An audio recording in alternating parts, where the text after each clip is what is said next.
So Haiti is the poorest country in the world. However, you might be very surprised to find out why Haiti is the poorest country in the world.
Meal in Haiti, it now costs around $7 Australian. Now, if you consider that the average Haitian, who's lucky enough to have a job, earns only around $200 a month, that would be like the average Australian income earner paying more than $100 for every simple meal that they cook every day.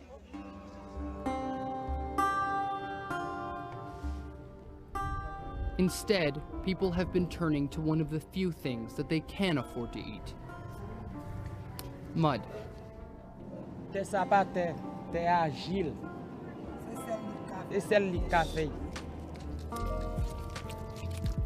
Mixed with salt and butter and baked in the sun, these mud cookies cost around 12 cents each. And the mud is often toxic and causes stomach illness and diarrhea. Bon, et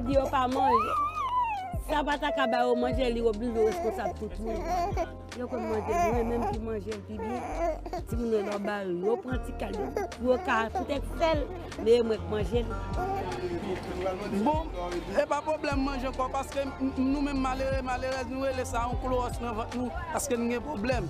Son close qui dans ventre nous et gen moun presque mouri pour situation de grand goût parce que gen grand moun qui pas capable tête yo, c'est jeune qui t'a même ba yo que nous pas capable.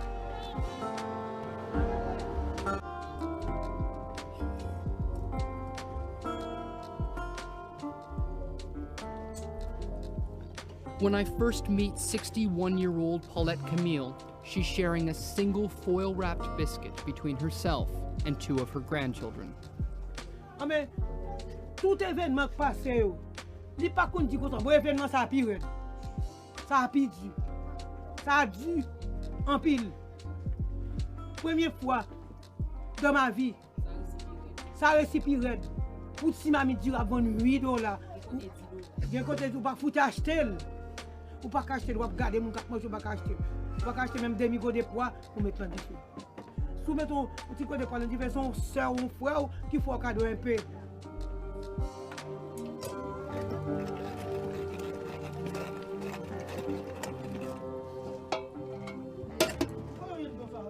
Later, a neighbor does just that. Cooks up a meal of beans and shares it with Camille's family. Even if it is the first food a family has had in days, a meal will be shared with neighbors and friends. Sharing is Haiti's secret to survival. Camille's husband Astia lets the children eat first and takes just a few mouthfuls of beans at the end. He says that it's prayer, not food, that sustains him. Haiti was one of the richest places on the planet in the 1700s. The population of Haiti was 4-to-1 slave to free Frenchmen. So you basically had about 450,000 slaves there and 120,000, 125,000 free Frenchmen and women. Led by a slave named Toussaint, Haiti successfully overthrew one of the most powerful armies on the planet in 1804 and declared their independence. However, France made a deal with them, with warships at the ready, saying that we will invade you, recapture you, and re-enslave you unless you pay for the lost property. Well, that lost property was the human lives of the Haitians themselves.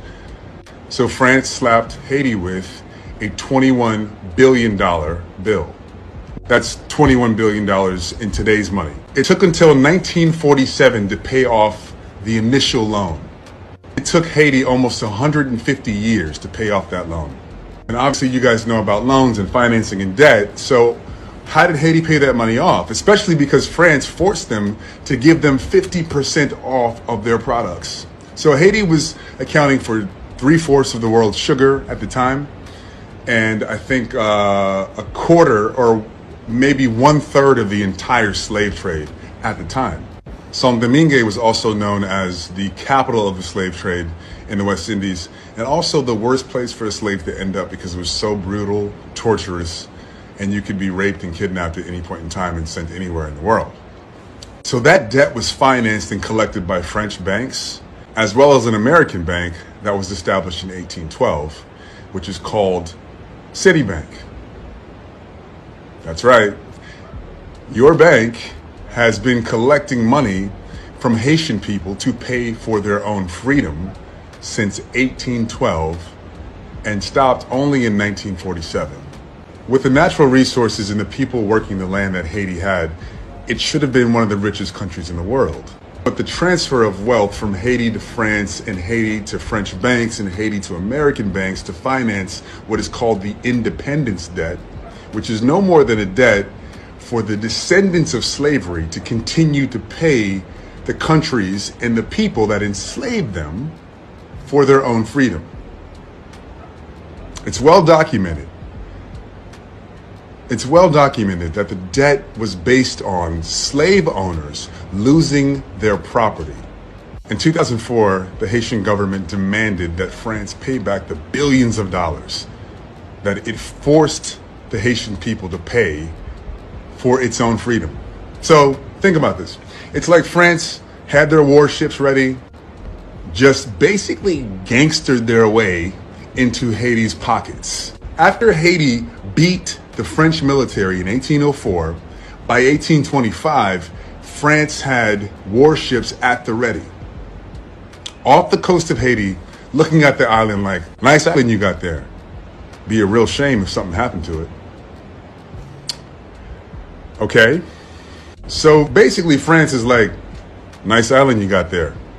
Nice freedom you've gained there. Be ashamed if something happened to it. Wow.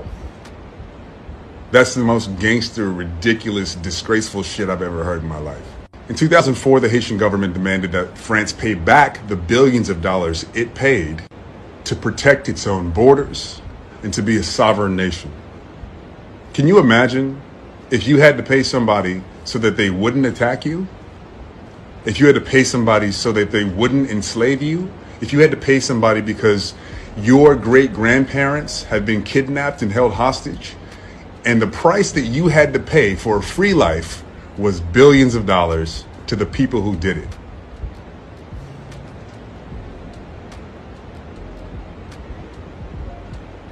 I'm trying to wrap my head around what that would feel like, and I guess you have to ask a Haitian person.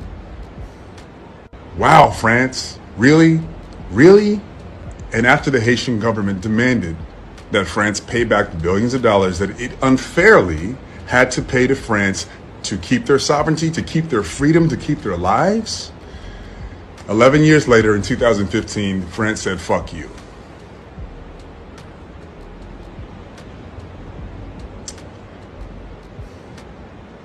Really, France?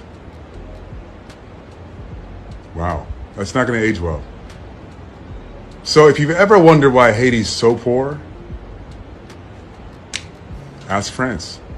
This is the most egregious and famous independence debt that the Caribbean has had to pay to its former enslavers. But it's not the only one. Just imagine where this world would be if black people didn't have to pay back the children of the enslavers.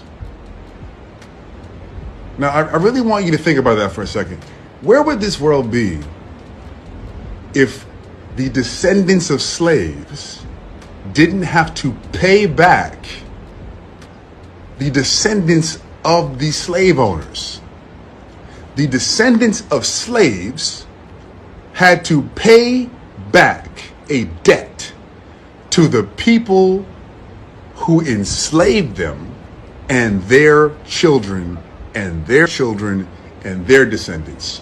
Where would we be if that ridiculous shit never happened? Where would Haiti be right now if France gave them back the $21 billion that they gave them for their lives and their freedom?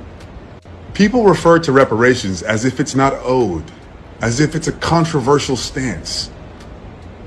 However, nobody said shit when Haiti had to pay $21 billion just to keep their lives. So somehow it's controversial that the descendants of the people who were held hostage and kidnapped want to be paid for their troubles, want to be paid for the injustices done to their ancestors and how those injustices play out and manifest in our lives today. There needs to be repair of that. However, that's a controversial issue, but it's not a controversial issue for some reason that the Haitian people and several other islands in the Caribbean had to pay back the slave owners and the slave owners' descendants for loss of property.